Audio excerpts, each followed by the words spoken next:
सच्चिदानंद सद्गुरु अवधूत वेंकटेश साई महाराज की जय। श्री सच्चिदानंद सद्गुरु भगवान रमण महर्षि की जय। गुरुदेव दत्त। సద్గురు అవధూత వెంకయ్య స్వామి వారి యొక్క సాన్నిధ్యంలో భగవాన్ రమణ మహర్షి యొక్క కృపా కటాక్షాలతో రమణార్థ మాత్రములో ఆయన సన్నిధిలో ఉంటూ ఆయన ప్రతి కదలికని ఉత్తరం ద్వారా గారికి రాసిన సూర్యనాగమ్మ గారు ఆమెకు మనం ఎంతో కృతజ్ఞతలు తెలుపుకోవాలి. ప్రతిరోజు ప్రతి మాటలో ఆ రోజు జరిగే ప్రతి ఒక్క విశేషంలో ఎంత చక్కగా వివరణ రమణ మహర్షి గారు అందించారని గుర్తించాలి. అంటే మనం ఏ మహాత్ముడి చరిత్ర బాహ్యంగా చూసుకుంటున్నాం, వారి యొక్క మాట కూడా లౌకికంగా భావించుకుంటాం. కానీ ఆ లౌకికంలోనే ఆధ్యాత్మికత్వం ఏముందో మనం పరిశీలించాం. ఇప్పుడు 33వ ఉత్తరం 31 జనవరి 1946 సంవత్సరం. అందులో తాను పేపర్ చూస్తుంటారండి రమణ మహర్షి గారు. అందులో అక్షరాది మార్గాల గురించి వ్యాసం ఉంది.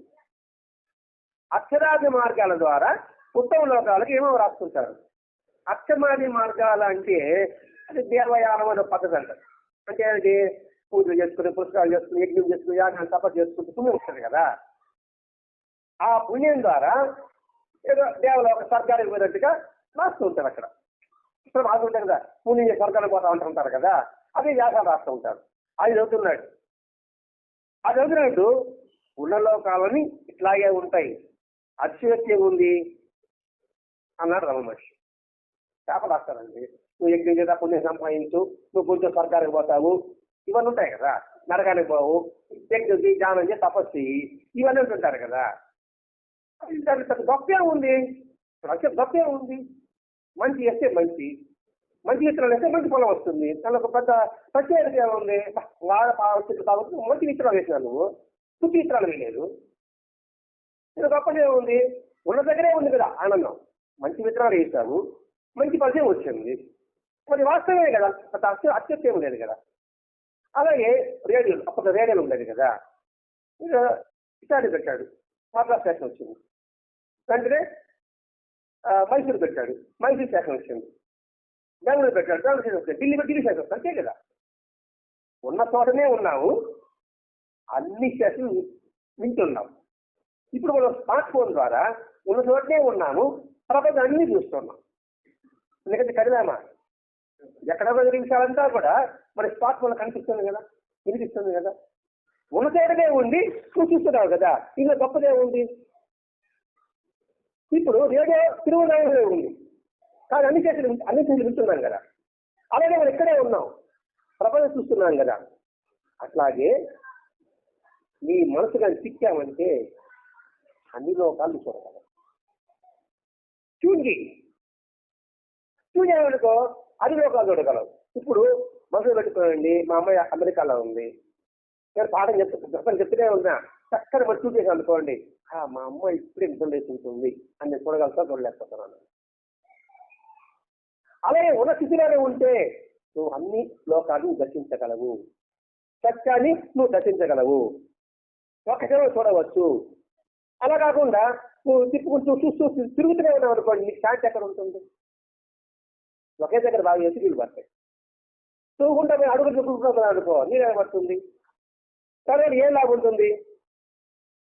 ఇప్పుడు అక్కడ పోతే బాగుంటుంది, ఇక్కడ పోతే బాగుంటుంది అనుకుంటాం. అంతా ఉండేది ఒకటే. కాఫీ తాగాల పోతా ఉంటాం అనుకోండి, ఇక్కడ ఉంటుంది ఆడపోతా ఉంటాం, ఇంకో పోతా ఉంటాం, అది పై వాటి పోతా ఉంటాం. ఇలా అంత ఒకే టీయే, ఒకే కాఫీలే కదా. ఆడపిల్లప్పటికి అది కాఫీ కూడా లేస్తారు. అక్కడ మా పడికి దూరం వచ్చామన్నా వెనక్కి పోతా ఉంటాం. వీడు కొంచెం ఫాలో అయిపోతాడు. అది అసాగి. కాబట్టి మీరు యజ్ఞాలు స్వర్గలాగా వస్తుంది, కాన్షియస్ ఎత్తుకున్నాడు. ఎందుకు కావాలని యథార్థం తెలుసుకో. యథార్థం తెలుసుకుంటే మనిషిలో శాంతి కలుగుతుంది, తెలుసుకోకపోతే శాంతి కలగదు. దానికి యథార్థ స్థితి అంటే ఏంటంటే ఒకటే, ఏదైతే వాస్తవం ఉందో ఆ వాస్తవాన్ని అనుభవించు, అది యథార్థం. ఇప్పుడు ఏదైతే ఉందో అది అనుభవించు అంటే భవిష్యత్తు అదొక మిస్టరీ, ఎక్కడుందో మనకు తెలియదు. టుమారో ఇస్ టూ లేట్, ఎప్పుడో తెలియదు. మరి ఎస్టర్డే ఈజ్ ఓవర్. ఇదో నిన్న జరిగి పాత పత్రిక చూస్తామా, ఏమవుతుంది పాత పత్రిక చూసి అవసరం. ఎస్టర్డే అది అయిపోయింది, పని అయిపోయింది. Next present tomorrow is victory, today is victory. Tomorrow అయిపోయింది తెలియదు మనకి, ఎస్టర్డే గడిచిపోయింది, టుడే ఈజ్ విక్టరీ. అది మిస్టరీ, హిస్టరీ, ఇది మాత్రం victory. And now is exact is the right moment today. ఇప్పుడు మనం చేసేదే కరెక్ట్ వే కాబట్టి సో స్టార్ట్ అన్నాడు. వాస్తవాన్ని అనుభవించి, ఇది యథార్థ స్థితి. మనం నిజంగా మనం ప్రజెంట్లో ఉండటం లేదు, వర్తమానంలో ఉండవు, కూర్చునే ఉంటాం. అయితే ఏం చేయాలని ఆలోచిస్తూ కూర్చుంటారు ఇక్కడ.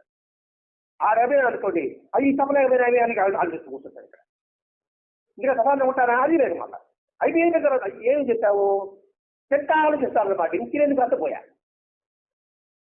అందుకే లివింగ్ ప్రజెంట్ వర్తమానంలో ఉండండి, వర్తమానంలో ఉంటేనే మీకు ఆనందం ఉంటుంది అని చెప్పడం మీ ఉద్దేశం. ఇప్పుడు ఆ లోకం ఈ లోకం ఆ లోకం పరిగెత్తారు, ఏ లోకంలో ఒకటే. ఇప్పుడు ఇంటర్మీడియట్ కాలేజీలు ఉన్నాయి, చైతన్య కాలేజీ ఉంది, నారాయణ కాలేజీ ఉంది, ఇంకోటి విజ్ఞాన కాలేజీ, మనోళ్ళ కాలేజీ, విక్రమ్ కాలేజీ ఉండాలి. అన్నింటిలో ఒకే పాఠం ఉంటుంది, వేరే పాఠం చెప్తారా? ఇంటర్మీడియట్ పాఠమే కదా. అది యథార్థ స్థితి. అది ఇప్పుడు 100 రకాల పొలాలు ఉన్నాయి, మనం చెరుకు పండించాం, వరి పండించాం, అన్ని రకాలు తీసుకొచ్చాం. ఒకే రసం ఉంటుంది, వేరే రసం ఉంటుందా? అది వాస్తవ స్థితి. అది తెలుసుకుంటే శాంతి, లేకపోతే పరుగులాట. అది బాధ బాగుంది, ఇది బాధ బాగా, ఇది బాధ బాగానే, ఇలాగే మన జీవితం అంతా గడిచిపోతూనే ఉంటుంది. వాస్తు మరుగైపోతుంటుంది అన్నమాట ఇక్కడ. అందుకని ఇక్కడ ఎలా తెలుసుకో. ఈ మధ్యలో ఒకడు వైకుంఠమని, కైలాసమని, ఇల్లు లోకమని, చదువులోకమని అంటారు. నిజంగా ఉంటాయా అని అర్థమవుతుంది. అవి ఉంటాయా అని రమణ అడిగారు అనమాట. అవి ఉన్నాయనుకోండి, అవునండి అది ఉన్నాయి అనుకోండి. ఇట్లాగే బ్రహ్మలోకంలో బ్రహ్మ కూతురు ఉంటాడు, బ్రహ్మపతి పాఠం చెప్తా ఉంటాడు, అంటే సత్సంగం చేస్తా ఉంటాడు. విష్ణులాగా ఉంటుంది, ఆరోగ్య పని చేస్తూ ఉంటాడు. కైలాసం ఉంటుంది, అదే కదా, చుట్టూ ఉంటారు, అది చెప్తా ఉంటారు. వాళ్ళే వీళ్ళు చెప్తూ ఉంటారు. అంతా గిట్లేగా ఉంటుంది. ఇక్కడ కూడా అదే ఉంది. ఇక్కడ కూడా అదే ఉండేది. మీరు అదే చెప్తున్నాను, సత్యంలో ఉంది, మీరు కూర్చొని ఇదేం చెప్తున్నాను. అసలు కాక విష్ణులోకం బ్రహ్మలోకం అక్కడే ఉంటుంది అక్కడ. అయితే ఏమైంది, చంద్రలోకం తీసా విష్ణులోకం ఉంటా అనుకోండి, బ్రహ్మలోకంలో బ్రహ్మ ఏం చెప్తున్నాడా అని ఆలోచిస్తా కూర్చుంటా. బ్రహ్మలోకంలో కూడా శివుడు ఏం చెప్తున్నాడా అని ఆలోచిస్తుంటా. అంటే పరబ్రహ్మేశ్వరే ఉంటుంది, ఇక్కడ శాంతి ఎక్కడ ఉంటుంది? అది కావాలంటే ఇన్నింటినీ యోచించే సర్వత ఎరుగునట్టు జరిగిన పందా. ఏది శాంతి కావాలంటే నీవునవే తెలుసుకో, నువ్వు ఎక్కడో తెలుసుకో. ఇన్నిటికీ మూలమైన సాధనతో తనకన్నా అన్ని మీద కలరాది అంటే ఆ పదం వస్తుంది అనమాట. ఇక్కడే కూర్చుని ఏదో తెలుసుకోకపోతే అక్కడే నీకు కనబడుతుంది. సరే, ఇప్పుడు నాలో మనసు స్వచ్ఛతగా ఉంటే అక్కడ మంచి కనబడుతుంది. ఇక్కడ స్వచ్ఛత లేదనుకోండి, మంచి ఎక్కడ కనబడుతుంది? నువ్వు ఎంత ఎంతసారి కూర్చున్నావు అనుకోండి, నాలో మనసు ఉంది అని అనుభవం నాకు అనుగ్రహం కలుగుతుందంటారా? ఆడే కూర్చొని ఉంటాను, నేను శ్వాసలో కూర్చొని ఉంటా, కానీ ఆవిడ వేరేగా ఉంది అనుకోండి, అని అనుగ్రహం ఎలా ఉంటుంది? ఇదే వెంకటేశ్వర అనిపిస్తాడు. వెంకటేశ్వర రోజు దావ పోస్తాడు. దావ పోస్తా ఉంటే దావ పోతే టైం అయింది, ఆడ కూర్చొని పదవి కూర్చొని పిచ్చాపడి మాట్లాడుకుంటూ కూర్చున్నాడు. స్వామి ఆడికి పోతాడా, మనకి తాగుతాడా, అది గర్వం అన్నట్టు నాకు వచ్చి. సరే, కొంచెం పైన నీకు వచ్చినాడు, దావ వస్తా ఉంటే నువ్వు మనిషిలో పోయావో నాకు వద్దన్నాడు. అంటే అలా ఉండడం వల్ల ఆ సేవ పోగొట్టుకున్నావా? అంత సాగలేదు కదా. అంటే ఇప్పుడు వెంకటేశ్వరం చేస్తున్నా, రంగమ్మ చేస్తున్నా, పిడి సాయిరాలు చేస్తున్నా, ప్రతి ఒక్కరిలో కూడా ఉండేది ఆ సత్యమే దాగి ఉంటుంది. అది పలుగా తెలుసుకున్నాడు అనుకోండి, అసలు వాస్తవం నీకు అర్థమవుతుంది. అప్పుడు ఈ ప్రశ్నే ఉండదు. కాగితాలు ఉంటే ఉంది, పోతే పోవాలి. సంబంధం ఏముంటుంది? ఇష్యులా ఉంటే ఉండే, పోతే పోవాలి. నాకు ఇక్కడే ఎదురవుతున్నప్పుడు ఇంకొక ఎదురు పోతాను. ఇక్కడే ఏసీ ఉంది అనుకోండి, ఇంటికి పోతానా? ఇక్కడ రాష్ట్రం ఉంది, 6 నుంచి నచ్చిపోవాలి మనం. మధ్యాహ్నం ఈ ఎండలకి మధ్యాహ్నం భోజనం చేసి అంగట్లో ఉండలేక ఎందుకు సినిమా పడుతుంది 2 రూపాయలు చేసి అది హాయిగా పోతాడు కొంతమంది. అది మనం ఇట్లా ఉండి కేసు వేసుకున్నాడు హాయి పదార్థం కేసు ఉంటుంది, లేకపోతే ఎక్కడ ఉంటుంది? ఏసీ దగ్గర ఎక్కడ ఉంటుంది? ఆ 2 రూపాయలకి ఏసీ వేసుకోవాలి, అడుగుపోవాలా? ఇట్లాగే ఇష్టం ఉంటే శివులకు దిగే ఉంది, ఉన్నతోనే ఆమెను పొందు. నువ్వు ఉన్నవాడు నిజమే కదా, నువ్వు ఎట్లా ఉన్నావు? ఉన్నావు. ఎక్కడ ఉన్నావు? ఇక్కడే ఉన్నావు. నువ్వు నిశ్చి తెలుసుకో. ఆ తర్వాత లోకాల గురించి ఆలోచిద్దాం. దాని గురించి మనకేం అవసరం? ఆ లోకాల గురించి నీకు ఆనందం ఉంది, అది ఇక్కడే ఉంది కదా. నువ్వు స్వర్గం నరకం ఎక్కడో దూరాలు ఎక్కడ లేదండి, మన దగ్గరే ఉంది. మన మనసు ప్రశాంతంగా ఉందనుకోండి, అదే స్వర్గం. ఇంకా సింపుల్ చెప్పాలంటే తిన్నది బాగా అడిగింది అనుకోండి, స్వర్గం. కళ్ళు నిజమైన అనుకోండి, అది స్వర్గం. ఈ స్వర్గం ఎక్కడ లేదు, అది ఇక్కడే ఉంది కదా. నువ్వు ఎక్కడ ఉన్నావు అట్లే ఉండు, ఇక్కడే ఉండు. మిగతా వాడి గురించి ఎందుకు ఆలోచిద్దామంటారండి. ఇదే మనకి బాబా చెప్పులో కూడా వస్తుంది. సాయిబాబా చెప్పులో కూడా శ్యామ రామాయణంలో యుద్ధం జరిగిందా? ఇప్పుడు కొన్ని కోట్ల మంది వాళ్ళు ఉంటారు కదా, అన్ని కోట్ల మంది అసలు ఎట్లా పడతారు? అది ఆయన అనుమానం అనమాట. ఈ ఊర్లో జనం ఈ ప్రాంతం ఎంతమంది పడతారు? ఓహో బట్టే 10,000 వేసుకో, ఈ 4,000 వేసుకో, 10,000 వేసుకో, 20,000 30,000 ఎంత పడతారు? అది అతనికి అనుమానం అన్నమాట. యుద్ధం జరిగేది ఒకే ప్రాంతం ఉంటుంది కదా, మరి కొన్ని లక్షల కోట్ల మంది మండలాలు ఉంటే ఒకదాని మీద ఒకరు ఉంటారు అన్నాడు. ఇవాళ బాబా చెప్పాడు. అయిన తర్వాత బ్రహ్మలోకం ఉందా అని అడిగాడు. విష్ణులోకం ఉందా అడిగినప్పుడు ఇది కాదు నువ్వు కోరవచ్చింది, వీటికి అతీతం మీద ఉంటుంది దానికో అని బాబా చెప్పాడు. వీటికి అతీతం ఏంటండి? ఇప్పుడు రమణ చెప్పింది అది, అది చూసావు, నీకేదో ఉపయోగం ఉందా? నేను ఇప్పుడు మన బ్రహ్మలో ఉంటుంది అదండి, అది చూసామని అలాగే ఉంది, దానికే ఉపయోగం. సరే, ఇప్పుడు వెంకటేశ్వర మహాత్ముడు అయినాడు, మనకేం ఉపయోగమా?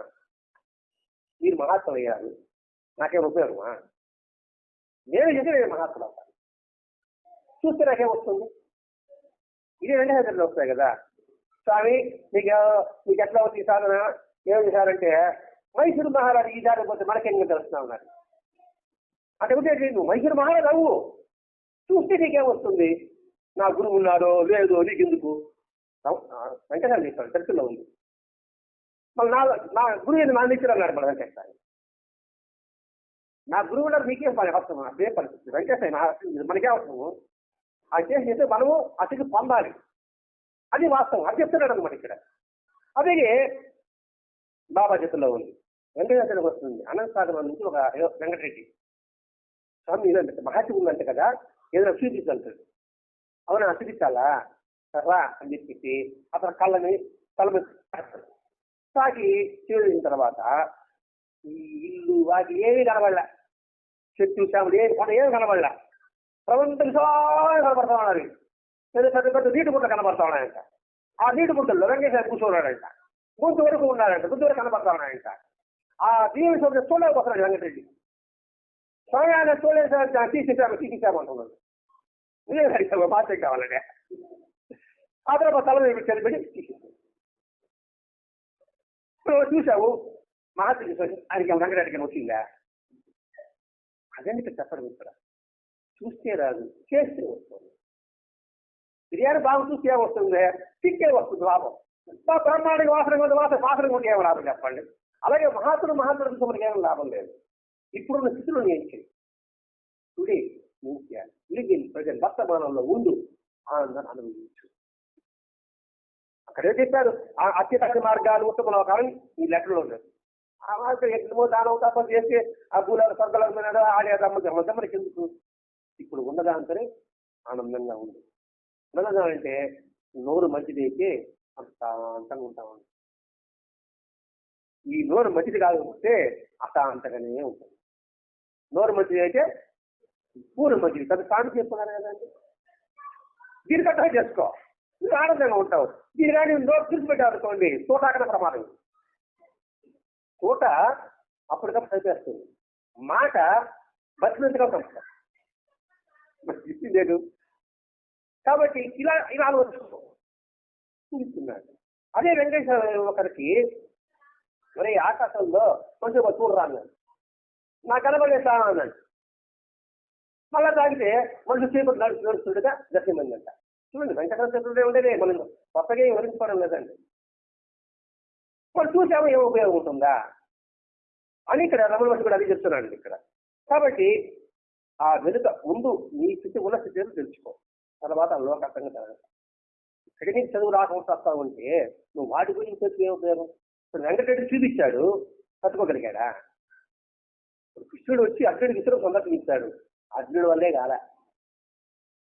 కృష్ణ అనే బలికి లేకపోతాను అంటే అప్పుడు ఆయన దీనికి ఇచ్చాడు కాబట్టి చూడగలిగాడు. కొన్ని చూసి ఉపయోగం ఉంటుంది. మనలాంటి వాడికి అర్జునుడు మనసానికి ఏం చేస్తాడు? నిజానికి మనం అనుకుంటాం దేవుడా కనబడు, వెంకటేశ్వర కనబడు అంటాము. కనబడ్డాడు అనుకో, ఇది చేయడానికి చేస్తాను. ఇప్పుడు వచ్చి నదులకు వచ్చాడు, వచ్చేస్తావా? ముందు ఏదో బాధలకు అడిగాడు అనుకో, రమ్మని ఇది మన పరిస్థితి.